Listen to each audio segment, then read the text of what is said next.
చాలామంది పేషెంట్స్ మనకి ఫర్టిలిటీ ట్రీట్మెంట్స్కి వచ్చినప్పుడు స్కాన్ తర్వాత మీ గర్భసంచిలో వాపు ఉన్నదమ్మా అని చెప్పినప్పుడు ఈ గర్భసంచిలో వాపు అడినోమయోసిస్ అంటే ఏంటి మేడం, మేము చాలా సర్చ్ చేసాము, మాకు కరెక్ట్ ఇన్ఫర్మేషన్ దొరకలేదు, please tell information more regarding this అనేసి అడగడం అనేది జరుగుతుంది.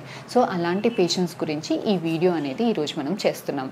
సో అడినోమయోసిస్ అంటే ఏంటి అని అంటే వాడుక భాషలో గర్భసంచి వాపు అనేసి చెప్తుంటాం.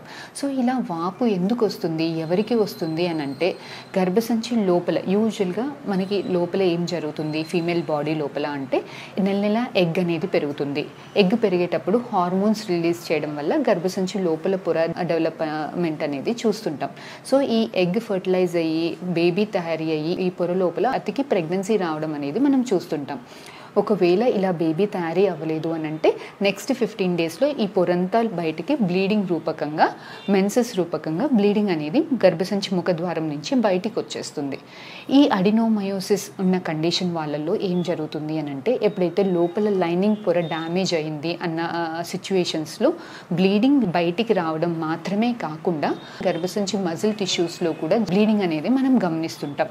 సో ఇలా నెల నెల బయటికి ఎలా బ్లీడింగ్ అవుతుందో లోపల కూడా అలా బ్లీడింగ్ అవ్వడం వల్ల ఆ లోపల మజిల్ టిష్యూ డ్యామేజ్ అయిపోయి ఈ మజిల్ టిష్యూ బదులు ఫైబ్రస్ టిష్యూ తయారీ అవ్వడము, లోపల గర్భసంచి లోపల వాపు రావడము అనేది మనం గమనిస్తుంటాం.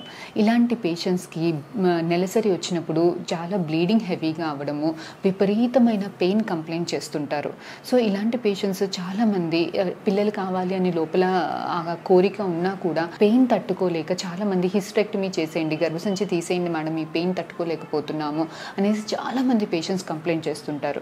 సో ఇలాంటి వాళ్ళకి మరి ఎలా ట్రీట్మెంట్ ఇచ్చేది, ప్రెగ్నెన్సీ రావడానికి ఇది ఎలా మనకి అడ్డుపడుతుంది, ఒకవేళ ప్రెగ్నెన్సీ వచ్చిన లోపల ఏమైనా మళ్ళీ తర్వాత ఏమైనా కాంప్లికేషన్స్ అవుతాయా అన్న దాని గురించి ఇప్పుడు మాట్లాడుకుందాం. యూజువల్గా గర్భసంచి వాపు ఉండడం వల్ల లోపల ఎండోమెట్రియల్ రిసెప్టివిటీ అంటే ఎంబ్రియోని బేబీని అతికించుకునే తత్వం అనేది ఇలాంటి గర్భసంచిలో ఉన్న వాళ్ళల్లో చాలా తక్కువగా ఉంటుంది. సో ఇలాంటి వాళ్ళకి మనకి గర్భసంచి కదలికలు సరిగ్గా ఉండక, ఎండోమెట్రియల్ రిసెప్టివిటీ సరిగ్గా ఉండక, అసోసియేటెడ్ ఫైబ్రాయిడ్స్ ఎండోమెట్రియోసిస్ కండిషన్స్ ఎక్కువగా గమనిస్తుంటాం. కాబట్టి వాటి రిలేటెడ్ ఫ్యాక్టర్స్ వల్ల మనకి ప్రెగ్నెన్సీ రావడం అనేది చాలా ఇబ్బందిగా ఉంటుంది. సో మరి ఇలాంటి వాళ్ళకి ఎలాంటి ట్రీట్మెంట్స్ ఉంటాయి అని అంటే గర్భసంచి వాపు అనేది హార్మోనల్ ఇష్యూ.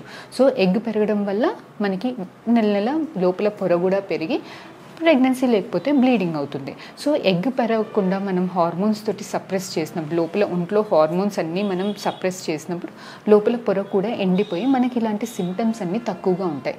సో మనకి మార్కెట్లో కొన్ని ఇంజెక్షన్స్ ఉంటాయి, లూప్రైడ్ ఇంజెక్షన్స్ అనేసి. ఇలాంటి ఇంజెక్షన్స్ ఇచ్చినప్పుడు మనకి ఒంట్లో హార్మోన్స్ అన్నీ సప్రెస్ అయిపోతాయి. కాబట్టి ఇలాంటి ఎండోమెట్రియాటిక్ ఏదైతే అడినోమయోటిక్ స్పాట్స్ ఉంటాయో అవి కూడా కొంచెం కరిగి ఎండిపోయినట్టయి గర్భసంచి కొంచెం ష్రింక్ అయ్యి నార్మల్ షేప్ సైజ్కి రావడానికి అవకాశాలు ఎక్కువగా ఉంటాయి. యూజువల్గా ఇలాంటి ఇంజెక్షన్స్ 1 or 2 డోసెస్ ఇచ్చి దాని తర్వాత కొంచెం అది కంట్రోల్ అయ్యాక న్యాచురల్గానో ఐయుఐ చిన్న పద్ధతిలోనో ట్రై చేయమని చెప్తాం.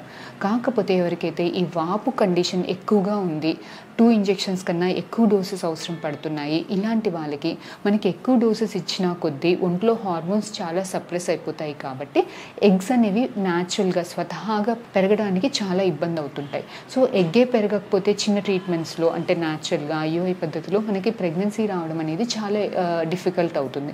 సో ఇలాంటి వాళ్ళకి ఏం చేస్తాము అంటే ఐవీఎఫ్ పద్ధతి ద్వారా ఎగ్స్ అనేటివి ముందే ఇంజెక్షన్స్ ఇచ్చే కన్నా ముందే బయటికి తీసి పార్ట్నర్ స్పర్మ్ తోటి మిక్స్ చేసి ఎంబ్రియోస్ లాగా తయారీ చేసి ఎంబ్రియోస్ని ఫ్రీజింగ్లో పెట్టేస్తాం. దాని తర్వాత ఇంజెక్షన్స్ 2 డోసెసా 3 డోసెసా 4 డోసెసా తన గర్భసంచి వాపు ప్రకారం మనం ఇచ్చి ఈ వాపు ఎప్పుడైతే కంట్రోల్కి వచ్చింది అని అనిపించిందో దాని తర్వాత లైనింగ్ రెడీ చేసి ఈ ఫ్రీజింగ్లో ఉన్న పిండాలను తిరిగి గర్భసంచిలో పెట్టడం అనేది జరుగుతుంది. సో ఇలా చేసినప్పుడు వీళ్ళల్లో సక్సెస్ రేట్స్ అనేవి చాలా ఎక్కువగా గమనిస్తుంటామండి. So this is how to treat adenomyosis.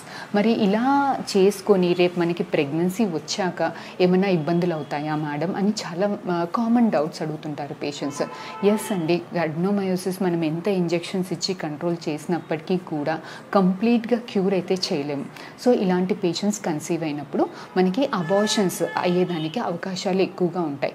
Abortions అవ్వడము 3rd మంత్ 4th మంత్ తర్వాత యూజువల్గా అడినోమయోసిస్లో మజిల్ టిష్యూ బదులు ఫైబ్రస్ టిష్యూగా రిప్లేస్ అవుతుంది.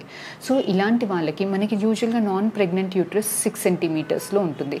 అదే ప్రెగ్నెన్సీ అప్పుడు లోపల బేబీ పెరుగుతున్న కొద్దీ గర్భసంచి కూడా పెరిగి ఆల్మోస్ట్ ఒక 3 kg బేబీ 60 సెంటీమీటర్స్ మటుకి ఈ గర్భసంచి అనేది సాగుతుంటుంది. ఇలాంటి అడినోమయోసిస్ కండిషన్ ఉన్న వాళ్ళకి ఈ సాగే తత్వం అనేది చాలా తక్కువగా ఉంటుంది. సో ఈ గర్భసంచి బేబీ పెరుగుతున్న కొద్దీ సాగలేక అబార్షన్స్ ఎక్కువగా అయ్యేదానికి అవకాశాలు ఎక్కువగా ఉంటాయి. ప్లస్ 6th మంత్ 7th మంత్లో బేబీ ఈ గర్భసంచి సాగలేక ప్రీటర్మ్ డెలివరీస్ అంటాం, అంటే ముందే డెలివరీలు అయిపోవడానికి, బ్లడ్ సప్లై తక్కువగా ఉండి చిన్నగా బేబీస్ పుట్టేదానికి, low birth weights, preterm deliveries, IUGR babies, ఇలాంటి కండిషన్స్ అన్నీ కొంచెం మిగతా పేషెంట్స్ తోటి పోలిస్తే వీళ్ళకి రిస్క్ అనేది ఎక్కువగా ఉంటుంది.